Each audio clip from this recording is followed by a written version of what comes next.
ദൈവനാമത്തിന് മഹത്വം ഉണ്ടാകട്ടെ. മനോഹരമായ ഒരു ദിവസമാണ് ദൈവം നമുക്ക് നൽകിക്കൊണ്ടിരിക്കുന്നത്. ഹോപ്പ് ചാനലിലൂടെ നമ്മുടെ കുടുംബം എപ്രകാരമായിരിക്കണം എന്നതിനെക്കുറിച്ചുള്ള ദൈവത്തിൻ്റെ വചനങ്ങൾ ശ്രവിക്കുന്ന നിങ്ങളെല്ലാവരെയും ദൈവത്തിൻ്റെ അതിപരിശുദ്ധ നാമത്തിൽ സ്വാഗതം ചെയ്തുകൊള്ളുകയാണ്. നമ്മുടെ കുടുംബം അതിസന്തോഷത്തിലേക്ക് പൊയ്ക്കൊണ്ടിരിക്കുകയാണ്. വേറൊന്നുമില്ല, ദൈവത്തിൻ്റെ വചനത്തിൽ നിന്നും ഓരോ കുടുംബനാഥന്മാരും കുടുംബിനികളും കുടുംബത്തിൽ സന്തോഷം കൊണ്ടുവരുവാൻ ഈ ലോകത്തിൽ നിന്ന് ചിന്തിക്കുകയാണെങ്കിൽ അനേക ധനം ചെലവാകും, സമയം ചെലവാകും, അതുപോലെ തന്നെ അനേക പ്രയത്നം നമ്മൾ എടുക്കേണ്ടി വരുന്നു. അങ്ങനെ എടുത്തിരുന്നാലും ചിലപ്പോൾ പൂർണ്ണമായിട്ടുള്ള സന്തോഷവും സംതൃപ്തിയും കുടുംബത്തിൽ ലഭിക്കുന്നില്ല എന്ന് നമുക്ക് കാണുവാൻ സാധിക്കും. എന്നാൽ ദാനമായിട്ട് ഒരു ധനവും കൂടാതെ അല്പസമയം ദൈവത്തിൻ്റെ വചനം പഠിക്കുകയും ദൈവത്തിലേക്ക് പ്രാർത്ഥിക്കുകയും ചെയ്തു കഴിഞ്ഞാൽ നമ്മുടെ കുടുംബത്തിൽ സന്തോഷവും സമാധാനവും ഒരു പൈസയും കൂടാതെ ലഭിക്കുവാൻ കഴിയും എന്നതിനെക്കുറിച്ചുള്ള വചനങ്ങളാണ് നാം ഇന്നീ ദിവസങ്ങളിൽ കേട്ടുകൊണ്ടിരിക്കുന്നത്. നാം ദൈവം അനുഗ്രഹിച്ച കുടുംബങ്ങളെക്കുറിച്ച് നാം പഠിച്ചു. 3 കുടുംബങ്ങളെക്കുറിച്ച് നമുക്ക് മനസ്സിലാക്കുവാൻ സാധിച്ചു. ഇവിടെ ഇയ്യോബിൻ്റെ കുടുംബം, അതുപോലെ തന്നെ ആദ്യ മാതാപിതാക്കളായ ആദാമും ഹൗവയും, പിന്നെ യാക്കോബിൻ്റെ കുടുംബം, അവരുടെ ജീവിതത്തിൽ ദൈവത്തിൻ്റെ അനുഗ്രഹങ്ങൾ വരുന്നതും അതുപോലെ തന്നെ ദൈവത്തിൻ്റെ അനുഗ്രഹം അവർക്ക് എപ്രകാരം ലഭിച്ചു, ദൈവത്തിൻ്റെ അനുഗ്രഹം ലഭിക്കുവാൻ വേണ്ടി അവരുടെ ജീവിതം എപ്രകാരം ഒരുങ്ങി എന്നതിനെക്കുറിച്ചെല്ലാം നമുക്ക് മനസ്സിലാക്കുവാൻ സാധിച്ചു. അതുപോലെ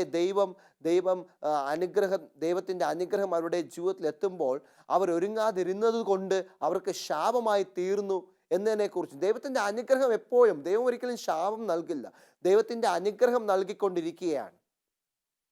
ദൈവത്തിൻ്റെ അനുഗ്രഹം ഇങ്ങനെ നൽകിക്കൊണ്ടിരിക്കുമ്പോൾ ആ അനുഗ്രഹം സ്വീകരിക്കുവാനുള്ള ഒരുക്കം നമ്മളുടെ ജീവിതത്തിൽ ഇല്ലാത്തത് കൊണ്ടാണ് ആ അനുഗ്രഹം ശാപമായി തീരുന്നത്. അത് നാം കഴിഞ്ഞ പ്രസംഗങ്ങളിലൂടെ നാം മനസ്സിലാക്കി. എന്നാൽ ഇന്ന് നാം മനസ്സിലാക്കുവാൻ പോകുന്നത്, പ്രശ്നങ്ങളും പ്രയാസങ്ങളും ബുദ്ധിമുട്ടുകളും വരുമ്പോൾ നമ്മൾ എപ്രകാരം നമ്മൾ കുടുംബത്തെ മുന്നോട്ട് നയിക്കണം എന്നതിനെക്കുറിച്ചാണ്. അല്ലെങ്കിൽ അതിൻ്റെ ഒരു പരിഹാരവും, പ്രശ്നവും പരിഹാരവും, പ്രശ്നങ്ങൾ വരുമ്പോൾ എപ്രകാരം നമുക്ക് പരിഹരിക്കുവാൻ സാധിക്കും എന്നതിനെക്കുറിച്ച് നമുക്കിന്ന് ചിന്തിക്കാം. ഇവിടെ പ്രശ്നങ്ങളും പ്രയാസങ്ങളും ബുദ്ധിമുട്ടുകളും ഇല്ലാത്ത കുടുംബങ്ങൾ എത്ര പേരുണ്ട്? എത്ര പേരുടെ കുടുംബങ്ങളുണ്ട്? എൻ്റെ കുടുംബത്തിൽ ഒരു പ്രശ്നവുമില്ല, ഒരു പ്രയാസവുമില്ല, ഒരു സാമ്പത്തിക ക്ലേശവുമില്ല, മക്കൾ നമ്മൾ പറയുന്നത് നല്ല രീതിയിൽ അനുസരിച്ച് പോകുന്നു, അവരുടെ വിദ്യാഭ്യാസത്തിന് ഒരു കുറവുമില്ല, ഒരു പ്രശ്നവുമില്ലാതെയാണ് എൻ്റെ കുടുംബജീവിതം നയിക്കുന്നു എന്ന് നിങ്ങൾ ചിന്തിക്കുന്ന എത്ര പേരുണ്ട്? ഈ ഭൂമിയിൽ, പാപപങ്കുലമാകുന്ന ഈ ഭൂമിയിൽ ജീവിക്കുന്ന എല്ലാ കുടുംബത്തിലും പ്രശ്നവും പ്രയാസവും ഉണ്ട്. അങ്ങനെ ഒന്നും ഇല്ല, അങ്ങനെ ഒന്നും വരാൻ പാടില്ല എന്ന് ചിന്തിക്കണമെങ്കിൽ നിങ്ങൾ അങ്ങനെ ഒരു ദിവസത്തിലേക്ക് നിങ്ങൾ എത്തണമെങ്കിൽ സ്വർഗത്തിൽ പോയേ തീരൂ, പുതിയ യെരൂശലേമിൽ വന്നേ തീരൂ. അപ്പോൾ നിങ്ങളുടെ കുടുംബത്തിൽ പ്രശ്നവും പ്രയാസവും പ്രതികൂലവും ഒന്നും ഉണ്ടാകില്ല. എന്നാൽ ഈ ഭൂമിയിൽ ഉണ്ടായിരിക്കുമ്പോൾ, ഈ പാപമംഗലമാകുന്ന ഭൂമിയിലായിരിക്കുമ്പോൾ പ്രശ്നവും പ്രയാസവും പ്രതികൂലങ്ങളും ഉണ്ടായിരിക്കും. എന്നാൽ അതിൽ നിന്നും എപ്രകാരം ഒരു പരിഹാരം നേടുവാൻ കഴിയും എന്ന് നമ്മൾ നോക്കുമ്പോൾ, ഇവിടെ തിരുവചനങ്ങൾ നമ്മോട് പറയുന്നത്, ഒരു പ്രശ്നം വന്നു കഴിഞ്ഞാൽ അത് പരിഹരിക്കുവാൻ ദൈവം നമ്മുടെ കൂടെയുണ്ട്. പാപമാകുന്ന പ്രശ്നം ആരാണ് ഈ ഭൂമിയിൽ വരുത്തി വെച്ചത്? മനുഷ്യൻ തന്നെയാണ് പാപം ഈ ഭൂമിയിൽ വരുത്തി വെച്ചത്. എന്നാൽ അതിൻ്റെ പരിഹാരം ആര് കണ്ടെത്തി?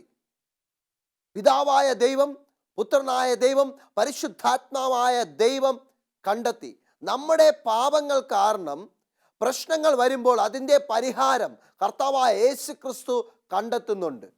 നമ്മൾ പ്രശ്നത്തിൻ്റെ പരിഹാരം കണ്ടെത്തേണ്ട ആവശ്യമില്ല. പക്ഷേ പ്രശ്നത്തിൻ്റെ പരിഹാരം കർത്താവായ യേശു ക്രിസ്തു നമ്മളുടെ ജീവിതത്തിൽ കണ്ടെത്തണം എന്ന ആത്മീയ ജീവിതം നിങ്ങൾ നയിക്കണം.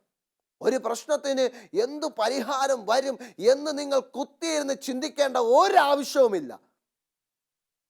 എന്നാൽ നിങ്ങൾക്ക് വേണ്ടി എൻ്റെ കർത്താവായ യേശു ക്രിസ്തു എനിക്ക് പരിജ്ഞാനം പകർന്ന് നൽകണമേ, പരിഹരിക്കുവാനുള്ള കഴിവ് നൽകണമേ എന്ന ചിന്ത, എന്ന ഒരു ആത്മീയ ചിന്ത ഉണ്ടായിരിക്കുമ്പോൾ പ്രശ്നത്തിൻ്റെ പരിഹാരം കർത്താവായ യേശു ക്രിസ്തു നിങ്ങൾക്ക് വേണ്ടി കണ്ടെത്തിയിരിക്കും. ആമേൻ. നമ്മൾ കാരണമാണ്, നമ്മൾക്കിൻ്റെ പാപം കാരണമാണ് പ്രശ്നങ്ങൾ വരുന്നത്. അതിൻ്റെ പരിഹാരമായി കർത്താവായ യേശു ക്രിസ്തു എപ്പോഴും നമ്മുടെ കൂടെയുണ്ട്. അപ്രകാരമുള്ളൊരു ജീവിതം നാം നയിക്കണം. എന്നാൽ പ്രശ്നങ്ങൾ വരുമ്പോൾ അത് പരിഹരിക്കുവാനുള്ള ആത്മീയ ജീവിതം എങ്ങനെ നയിക്കണം, അതിനെക്കുറിച്ചാണ് നാം ഇന്ന് ചിന്തിക്കേണ്ടത്. മിസ്രൈമിൽ അടിമ വേല ആയിരുന്ന ഇസ്രായേൽ മക്കളുടെ ഓരോ കുടുംബവും ദൈവം അവരെ വിടുവിച്ച് അവർക്ക് വാഗ്ദാനം ചെയ്ത കനാൻ ദേശത്തേക്ക് കൊണ്ടുപോകുമ്പോൾ അവരുടെ ഓരോ കുടുംബത്തിനും പ്രശ്നങ്ങൾ വന്നതായി നമുക്ക് കാണുവാൻ സാധിച്ചു. ഇവിടെ നമ്മൾ നോക്കുമ്പോൾ ദൈവം അവരെ മിസ്രൈമിൽ നിന്നും വിടുവിക്കുവാൻ ദൈവത്തിന് 1 സെക്കൻഡ് മതിയാമായിരുന്നു, അല്ലെങ്കിൽ 1 സെക്കൻഡ് മതി. എന്നാൽ അവരുടെ മനസ്സിലുള്ള മിസ്രൈമിനെ കളയുവാൻ അവർ തന്നെ ചിന്തിക്കണം. പലപ്പോഴും മനസ്സിലുള്ള മിസ്രൈം അവർക്ക് ഉണ്ടായിരുന്നു. അവരുടെ മനസ്സിൽ മിസ്രൈം ഉണ്ടായെന്ന് കാണുവാൻ സാധിച്ചു. അതുകൊണ്ട് പ്രശ്നങ്ങൾ വന്നപ്പോൾ, പ്രതികൂലങ്ങൾ വന്നപ്പോൾ ലോകരാകുന്ന മിസ്രൈമിനെ പോലെ അവർ ചിന്തിച്ചു. ഇവിടെ നമുക്ക് നോക്കുമ്പോൾ അവർക്ക് വലിയ പ്രശ്നങ്ങൾ നമുക്ക് വരുന്നതായിട്ട് കാണുവാൻ സാധിക്കും. പുറപ്പാട് പുസ്തകം 14-ാം അധ്യായം 13-ാം വാക്യത്തിൽ ഇവിടെ മോശ അവരോട് സംസാരിക്കുന്നു. പുറപ്പാട് പുസ്തകം 14-ാം അധ്യായത്തിൽ നാം താഴോട്ട് വായിക്കുമ്പോൾ അവിടെ അവർക്ക് വലിയൊരു പ്രശ്നം വരികയാണ്. അവിടെ പുറപ്പാട് പുസ്തകം 14-ാം അധ്യായം 10-ാം അധ്യായം മുതൽ 12-ാം അധ്യായം വരെ വായിക്കുമ്പോൾ അവിടെ ഇസ്രായേൽ മക്കൾ അവരോട് പിറുപിറുക്കുന്നു, അല്ലെങ്കിൽ മോശയോട് പിറുപിറുക്കുന്നു, ദൈവത്തോട് പിറുപിറുക്കുന്നതായിട്ട് കാണുവാൻ സാധിക്കും. അവിടെ ഒരു പ്രശ്നം വരികയാണ്. എന്താണ് വലിയ പ്രശ്നം അവിടെ നമുക്ക് കാണുവാൻ സാധിക്കുന്നത്? അവിടെ നോക്കുമ്പോൾ ഇസ്രായേൽ മക്കൾ അവിടെ നിൽക്കുമ്പോൾ അവരുടെ മുൻപിൽ വലിയ ചെങ്കടൽ, അവരുടെ ഒരു സൈഡിൽ മല, വേറൊരു സൈഡിൽ അവർ പിന്നോക്കം നോക്കിയപ്പോൾ മിസ്രൈം അവരുടെ ബേക്കിൽ കൊല്ലുവാൻ വരുന്നു. ശത്രു ഭയം. ഒരു കാര്യം ചെയ്യുവാൻ മുന്നിട്ടപ്പോൾ അവരുടെ അന്ത്യമായിട്ടുള്ള കാര്യമെന്ന് പറയുന്നത് കനാൻ ദേശത്തേക്ക് പോകണം. ഏതൊരു കുടുംബത്തിൻ്റെയും ചിന്ത, ആ നോട്ടം എന്ന് പറയുന്നത് സ്വർഗീയ കനാൻ ദേശത്തേക്കായിരിക്കണം. ആ നോട്ടം തെറ്റിപ്പോകുമ്പോഴാണ് പാപത്തിലേക്ക് വീണു പോകുന്നത്. ഇവിടെ ഇസ്രായേൽ മക്കൾ ആ കനാൻ ദേശത്തെക്കുറിച്ച് നോക്കിപ്പോയപ്പോൾ അവർക്ക് പ്രശ്നവും പ്രയാസവും വന്നു. പെട്ടെന്ന് അവരുടെ നോട്ടവും മാറിപ്പോയി. പ്രശ്നവും പ്രയാസങ്ങളും എന്തു തന്നെ വന്നിരുന്നാലും, അനുഗ്രഹമാകട്ടെ, പ്രശ്നമാകട്ടെ, രോഗമാകട്ടെ, രോഗസൗഖ്യമാകട്ടെ, സന്തോഷമാകട്ടെ, സന്തോഷമില്ലാത്ത അവസ്ഥയാകട്ടെ, സമാധാനമാകട്ടെ, സമാധാനമില്ലാത്ത അവസ്ഥയാകട്ടെ, സംതൃപ്തിയാകട്ടെ, സംതൃപ്തി ഇല്ലാത്ത അവസ്ഥയാകട്ടെ, നമ്മളുടെ നോട്ടം എന്ന് പറയുന്നത് സ്വർഗീയ കനാൻ ദേശത്തേക്കായിരിക്കണം. ആമേൻ. ഇവിടെ അപ്രകാരം ആ കനാൻ ദേശത്തെ നോട്ടത്തേക്ക് കൊണ്ടുപോകുമ്പോൾ പ്രശ്നം വന്നു, ശത്രുഭയം വന്നു. ഇനി എന്ത് ചെയ്യണമെന്ന് അറിയില്ല. 4 സൈഡും പ്രശ്നങ്ങളാൽ മുറുകിയിരിക്കുകയാണ്. അപ്പോൾ അവർ എന്ത് ചെയ്തു? പിറുപിറുത്തു. അവർ പറയുകയാണ്, മിസ്രൈമിൽ ശവക്കുഴികളൊന്നുമില്ലേ? നാം മിസ്രൈമിലേക്ക് തിരിച്ചു പോകുവാൻ പോകുകയാണ്.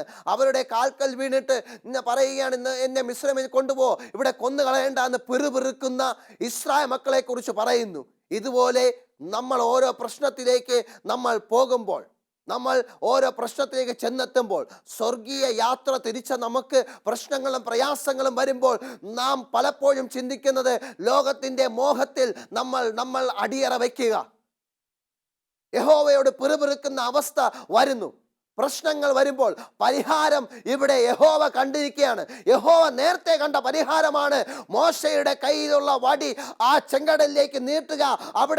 അവിടെ ഉണങ്ങിയ നിലമുണ്ടാകും. അതിലൂടെ അവിടത്തുള്ള കുടുംബം ഒന്നടങ്കം അവരെ വഴി നടത്തണമെന്ന് ദൈവത്തിന് നേരത്തെ പരിഹാരം ചിന്തിക്കുമ്പോൾ, ആ പരിഹാരം മനസ്സിലാക്കുവാൻ വേണ്ടി ആത്മീയമായിട്ട് പ്രാർത്ഥിക്കുവാനുള്ള സമയത്ത് അവർ ദൈവത്തോട് പിറുപിറുക്കുന്നു.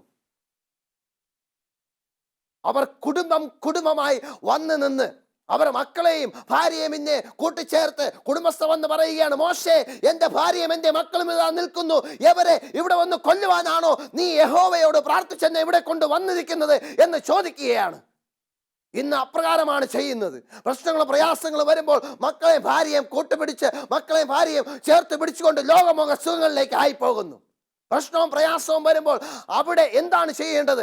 അവിടെ കുടുംബം ഒന്നടങ്കമായി മോശയോട് ചെന്ന് ദൈവത്തോട് പ്രാർത്ഥിച്ചു, ദൈവമേ, നമുക്കറിയാം പരിഹാരം നിന്റെ കയ്യിലുണ്ട്, ആ പരിഹാരം ഉടനെ തന്നെ ഉണ്ടാകണമേ എന്ന പ്രാർത്ഥന നയിക്കേണ്ട കുടുംബം യഹോവയോട് പിറുപിറുക്കുകയാണ്. നമുക്ക് പ്രശ്നവും പ്രയാസങ്ങളും വരുമ്പോൾ, ശത്രുഭയം വരുമ്പോൾ, നമ്മൾ ഒരു കാര്യം ചെയ്യുമ്പോൾ തടസ്സങ്ങൾ വരുമ്പോൾ നാം കുടുംബം ഒന്നടങ്കം ദൈവത്തോട് പ്രാർത്ഥിക്കേണ്ടത്, എനിക്കറിയാം, എൻ്റെ കുടുംബത്തിനറിയാം, നമ്മുടെ കുടുംബത്തിൽ ഈ പ്രശ്നത്തിന്റെ പരിഹാരം അങ്ങ് കാണുമെന്ന് അറിയാം, അതുകൊണ്ട് ആ പരിഹാരം വേഗം വരണമേ എന്ന പ്രാർത്ഥനയോടെ ആകുമ്പോൾ നിങ്ങൾക്ക് ചെങ്കടലിന്റെ നടുവിലൂടെ ഇസ്രായേൽ മക്കൾ വഴിയൊരുക്കിയതുപോലെ എല്ലാ പ്രശ്നങ്ങളുടെയും നടുവിലൂടെ നിങ്ങൾക്കും ദൈവം വഴിയൊരുക്കും. ആമേൻ. അപ്രകാരമുള്ളൊരു ജീവിതമാണ് നാം നയിക്കേണ്ടത്. എന്നെ കേൾക്കുന്ന ദൈവത്തിൻ്റെ ജനമേ, ആദ്യത്തെ പാഠം നിങ്ങൾക്ക് വരുന്നത് പ്രശ്നങ്ങൾ വരും. ഒന്നാമത്തെ പ്രശ്നം വരുന്ന ശത്രുഭയം. നിങ്ങൾക്ക് നിങ്ങളുടെ നാല് ചുറ്റും എന്ത് ചെയ്യണമെന്ന് അറിയാതെ നിങ്ങൾ നിൽക്കുകയാണ്. പ്രശ്നങ്ങൾ നാല് ചുറ്റും വന്ന് നിൽക്കുകയാണ്. നിങ്ങൾ ചിലപ്പോൾ ഒരു വ്യാപാരം ചെയ്യുവാൻ ഇറങ്ങിത്തിരിക്കുന്നു. ഒരു വ്യാപാരത്തിന് വേണ്ടി നിങ്ങളുടെ കാശ് മുടക്കിയിരിക്കുകയാണ്. നിങ്ങൾ ഓരോ കാര്യം, മക്കളുടെ വിദ്യാഭ്യാസത്തിന് നിങ്ങൾ മുന്നോട്ട് പോകുവാൻ ശ്രമിക്കുമ്പോൾ നാല് സൈഡും പ്രശ്നങ്ങൾ. ഒരു സൈഡ് നിങ്ങൾക്ക് കയറിപ്പറ്റാനാകാത്ത വിധം നിങ്ങളുടെ മലയാകുന്ന പ്രശ്നം, ഒരു സൈഡ് മുങ്ങിച്ചാവത്തക്ക വിധം കടഭാരവും മറ്റു പ്രശ്നങ്ങളും, വേറെ സൈഡ് ശത്രുഭയമായിട്ട് പിന്നിൽ നിന്ന് വന്നുകൊണ്ടിരിക്കുകയാണ്. എന്ത് ചെയ്യണമെന്നറിയില്ല. നിങ്ങളപ്പോൾ യഹോവയോട്, ഞാൻ ഇത്രയും കാലം യഹോവയോട് പ്രാർത്ഥിച്ചത് തന്നെയാണോ? ഇനി ഞാൻ പള്ളിയിലേക്ക് പോകുന്നില്ല, ഞാൻ ഇതുവരെ പള്ളിയിൽ പോയപ്പോൾ എനിക്ക് അനുഗ്രഹം ലഭിച്ചില്ല, കണ്ടില്ലേ പ്രശ്നങ്ങൾ കുന്നുകൂടി ഇരിക്കുന്നത്. അങ്ങനെ ചിന്തിക്കാതെ എൻ്റെ യഹോവ എനിക്ക് വേണ്ടി പരിഹാരം കണ്ടെത്തിയിരിക്കുകയാണ്, അതുകൊണ്ട് ഞാൻ യഹോവയോട് പ്രാർത്ഥിക്കുമ്പോൾ തീർച്ചയായിട്ടും പരിഹാരമുണ്ടെന്ന ചിന്തയുണ്ടായിരിക്കണം. അപ്രകാരം യഹോവയോട് പ്രാർത്ഥിക്കുകയും, അപ്രകാരം പ്രാർത്ഥിക്കുമ്പോൾ ചെങ്കടലിന്റെ നടുവിലൂടെ പാത ഒരുക്കിയ കർത്താവായ ദൈവം നിങ്ങളുടെ പ്രശ്നങ്ങളുടെ നടുവിലൂടെ പാത ഒരുക്കുകയും നിങ്ങളുടെ പ്രശ്നത്തിന് പരിഹാരമായി നിങ്ങളുടെ കരം പിടിച്ചുകൊണ്ട്, നിങ്ങളുടെ കുടുംബത്തിലുള്ള ഓരോ വ്യക്തികളുടെയും കരം പിടിച്ചുകൊണ്ട് ദൈവം അവിടെ വഴി നടത്തുകയും ചെയ്യും. അവിടെ കുടുംബനാഥനായി അവിടെ മോശയുണ്ടായിരുന്നു. ഇന്ന് ഓരോ മോശമാരും, ഇന്ന് കുടുംബനാഥന്മാരായ ഓരോ മോശ നിങ്ങൾ ചിന്തിക്കേണ്ട ആവശ്യമുണ്ട്. യഹോവയോട് നിങ്ങൾ പ്രാർത്ഥിച്ച് നിങ്ങളുടെ കുടുംബത്തിന്റെ കരം പിടിച്ചുകൊണ്ട് നിങ്ങൾക്ക് വേണ്ടി കർത്താവായ ദൈവം വഴിയൊരുക്കും എന്ന ആ ഒരു ചിന്തയോടുകൂടിയുള്ള ജീവിതം നിങ്ങൾ നയിക്കണം. ആമേൻ. അതുതന്നെയാണ് ഇവിടെ ദൈവം പറയുന്നത്. രണ്ടാമത്തെ കാര്യം, അടുത്ത പ്രശ്നം നിങ്ങൾക്ക് എത്തുന്നത് എവിടെയും ചോദിക്കും. വീണ്ടും ഇവിടെ ഇസ്രായേൽ മക്കൾക്ക് അടുത്ത പ്രശ്നം എത്തി. അവിടെ പറയുന്നത് 15-ാം അധ്യായം, പുറപ്പാട് പുസ്തകം 15-ാം അധ്യായം അതിൻ്റെ 24-ാമത്തെ വാക്യത്തിൽ വീണ്ടും പിറുപിറുക്കുകയാണ്. വീണ്ടും അവിടെ പിറുപിറുക്കുന്നത്. എന്താണ് പ്രശ്നം? വെള്ളമില്ല. പലപ്പോഴും നമുക്ക് വെള്ളമില്ലാത്ത അവസ്ഥയാണ്. ഈ വെള്ളം എന്തിനെയാണ് സൂചിപ്പിക്കുന്നത്? ദൈവത്തിൻ്റെ അനുഗ്രഹത്തെ സൂചിപ്പിക്കുന്നു. അതുപോലെ തന്നെ വെള്ളം കുടിക്കാതിരുന്നാൽ എന്തൊക്കെ സംഭവിക്കും? വെള്ളം നമ്മൾ കുടിക്കാതിരുന്നാൽ ചിലപ്പോൾ ജീവൻ വരെ നഷ്ടപ്പെടും. അതുപോലെ വെള്ളം നമുക്ക് ശുദ്ധീകരിക്കുവാൻ നല്ലതാണ്.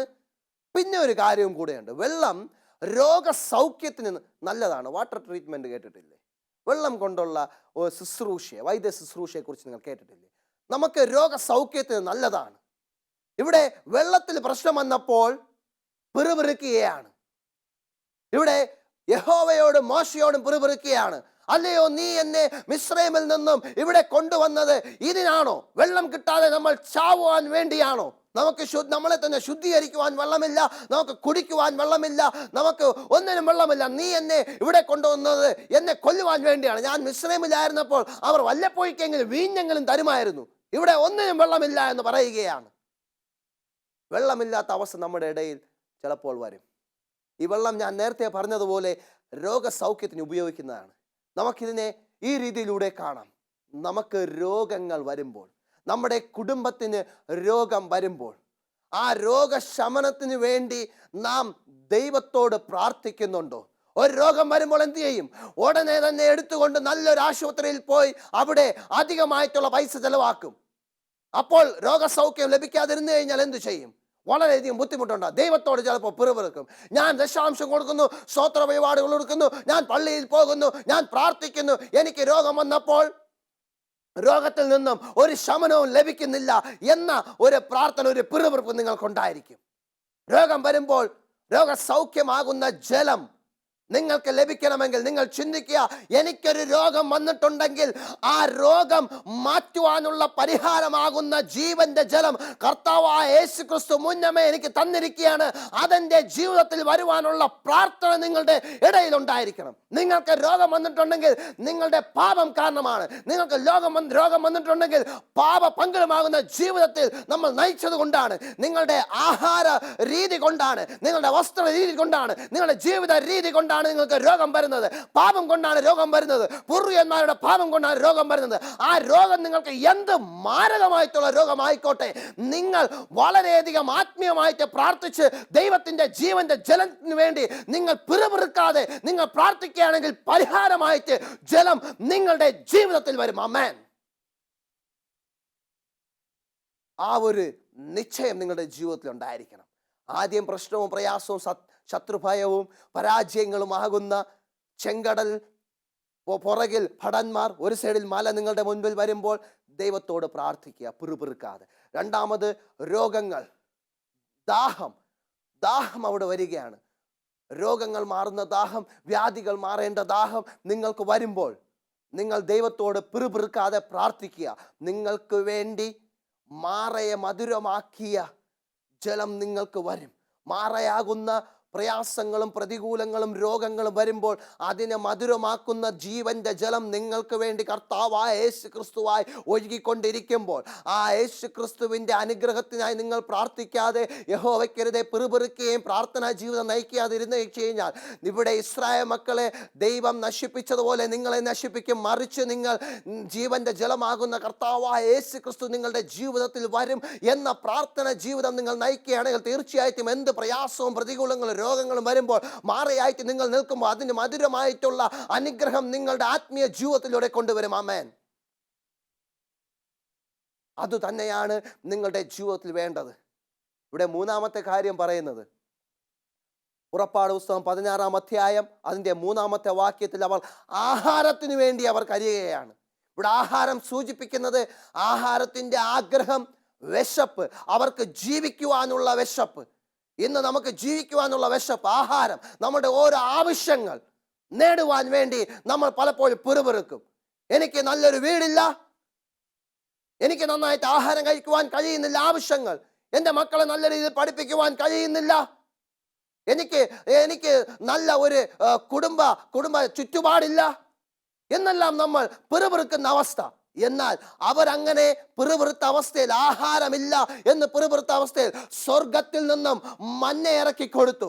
നമ്മളുടെ ആവശ്യങ്ങൾ നേടുവാൻ സ്വർഗത്തിൽ നിന്നും ദൈവം നമുക്ക് മന്നയാകുന്ന പ്രശ്നത്തിന്റെ പരിഹാരം നമ്മളുടെ ഇടയിൽ ഉണ്ട് എന്ന് പലപ്പോഴും നമ്മൾ മറന്നുകൊണ്ട് പ്രാർത്ഥനാ ജീവിതം നയിക്കാതെ ലോകത്തിൽ നിന്നും നമ്മുടെ പ്രശ്നങ്ങൾക്ക് പരിഹാരം നേടുവാൻ വേണ്ടി പോവുകയാണ്. മക്കളെ പഠിപ്പിക്കുന്നതാകട്ടെ, എന്തു തന്നെ ആയിക്കോട്ടെ, അപ്രകാരം പോകാതെ ദൈവത്തോട് പ്രാർത്ഥിച്ച് സ്വർഗത്തിൽ നിന്നും ആത്മീയ മന്ന ഇറക്കി തിരുവചന സത്യമിറക്കി എൻ്റെ മക്കളെ പഠിപ്പിക്കുവാനും എൻ്റെ മക്കൾക്ക് നല്ല ഭാവിയിലേക്ക് എത്തുവാനും എനിക്ക് നല്ലൊരു കുടുംബ ചുറ്റുപാടിലെത്തുവാനും എൻ്റെ കുടുംബത്തെ സന്തോഷകരമായിട്ടും ആവശ്യങ്ങൾ നിറവേറി, അനാവശ്യങ്ങളല്ല, ആഗ്രഹങ്ങളല്ല, നമ്മുടെ ആവശ്യങ്ങൾ നിറവേറുന്ന അനുഗ്രഹം ദൈവം എനിക്ക് നൽകണമേ എന്ന ചിന്തയോടുകൂടെ ആയിരിക്കുമ്പോൾ തീർച്ചയായിട്ടും ദൈവത്തിൻ്റെ അനുഗ്രഹം നമ്മുടെ ജീവിതത്തിൽ ഉണ്ടായിരിക്കും.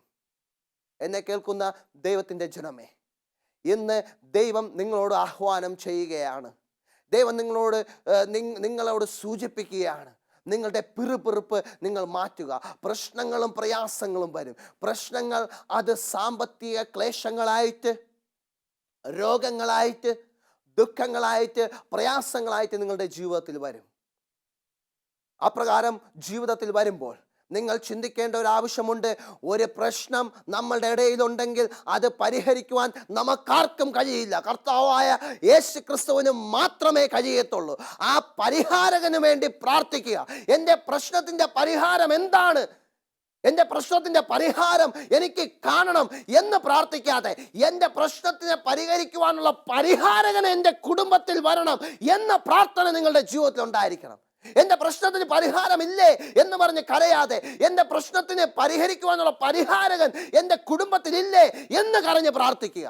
കർത്താവായ യേശു ക്രിസ്തു ആകുന്ന പരിഹാരകൻ എന്റെ കുടുംബത്തിലില്ല എന്ന് കരഞ്ഞ് പ്രാർത്ഥിക്കുകയാണെങ്കിൽ തീർച്ചയായിട്ടും നിങ്ങളുടെ പ്രശ്നങ്ങൾ മാറ്റുവാൻ തക്ക സമയത്ത് ആ തക്കതായിട്ടുള്ള രീതിയിൽ ഉചിതമായിട്ട് നിങ്ങളുടെ പ്രശ്നങ്ങൾ മാറ്റുവാൻ കർത്താവായ യേശു ക്രിസ്തു നിങ്ങളുടെ കുടുംബത്തിൽ നിങ്ങളെ കരം പിടിച്ചുകൊണ്ട് നടത്തും. ആമേൻ. ചെങ്കടലാകുന്ന പ്രശ്നം വരുമ്പോൾ അതിൻ്റെ നടുവിലൂടെ കർത്താവായ യേശു ക്രിസ്തു നിങ്ങളെ വഴി നടത്തും. വെള്ളമില്ലാത്ത പ്രശ്നം വരുമ്പോൾ അവിടെ മാറയ മധുരമാക്കിയ കർത്താവായ യേശു ക്രിസ്തു നിങ്ങളോട് ഉണ്ടായിരിക്കും.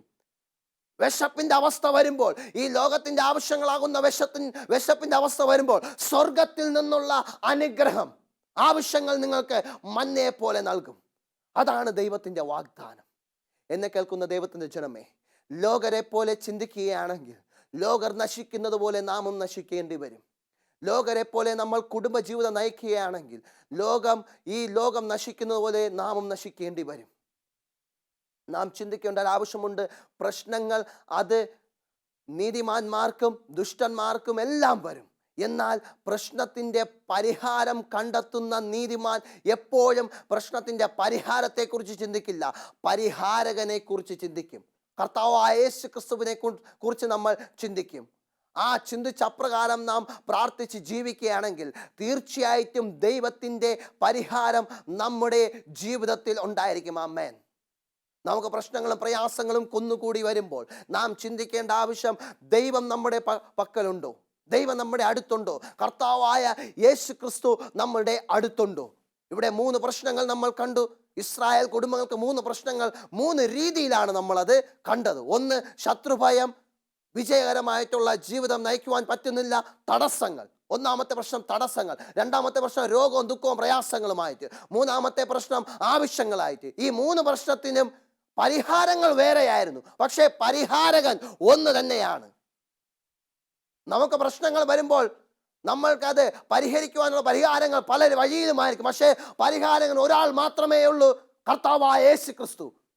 അതുകൊണ്ട് പരിഹാരത്തിന് വേണ്ടി നിങ്ങൾ ഒരിക്കലും നിങ്ങൾ കാത്തിരിക്കേണ്ട ആവശ്യമില്ല. പരിഹാരകൻ എൻ്റെ ഭവനത്തിൽ വരണം. കുഞ്ഞാടിൻ്റെ രക്തം നിങ്ങൾ തളിക്കണം പ്രാർത്ഥനയോടുകൂടി. എല്ലാ ദിവസവും എൻ്റെ പരിഹാരകൻ എൻ്റെ ഭവനത്തിൽ വരണം എന്ന പ്രാർത്ഥനയോടുകൂടി ആയിരിക്കുമ്പോൾ തീർച്ചയായിട്ടും നിങ്ങളുടെ പ്രശ്നങ്ങൾ വരുമ്പോൾ അതിൻ്റെ പരിഹാരം എന്ന് പറയുന്നത് കർത്താവായ യേശു ക്രിസ്തു തന്നെയാണ്. പ്രശ്നങ്ങൾ എന്ന് പറയുന്നത് പാപവും അതിൻ്റെ പരിഹാരം എന്ന് പറയുന്നത് കർത്താവായ യേശു ക്രിസ്തു തന്നെയാണ്. ആ പരിഹാരകന് വേണ്ടി പ്രാർത്ഥിക്കുക, നിങ്ങളുടെ എല്ലാ പ്രശ്നങ്ങളും മാറും. അതിനായി ദൈവം നമ്മളെ ഓരോരുത്തരും അനുഗ്രഹിക്കട്ടെ എന്ന പ്രാർത്ഥനയോടുകൂടെ ഞാൻ എൻ്റെ വാക്കുകളെ ചുരുക്കുന്നു. നമുക്ക് ഒരു നിമിഷം ആ പരിഹാരം നമ്മുടെ കുടുംബത്തിൽ വരുവാനുള്ള മനോഭാവത്തിന് വേണ്ടി നമുക്ക് പ്രാർത്ഥിക്കാം. കണ്ണുകളെ അടയ്ക്കാം. സ്വർഗീയ നല്ല പിതാവേ, ദൈവമേ, അടിയങ്ങളിതാ അങ്ങയുടെ സന്നിധിയിലേക്ക് കടന്നു വരുന്നു. പിതാവേ, ദൈവമേ, അടിയങ്ങൾ അങ്ങയുടെ സന്നിധിയിൽ വരുമ്പോൾ കുടുംബത്തിൽ പ്രശ്നങ്ങളും പ്രയാസങ്ങളും അനേക പ്രശ്നങ്ങളുണ്ട്.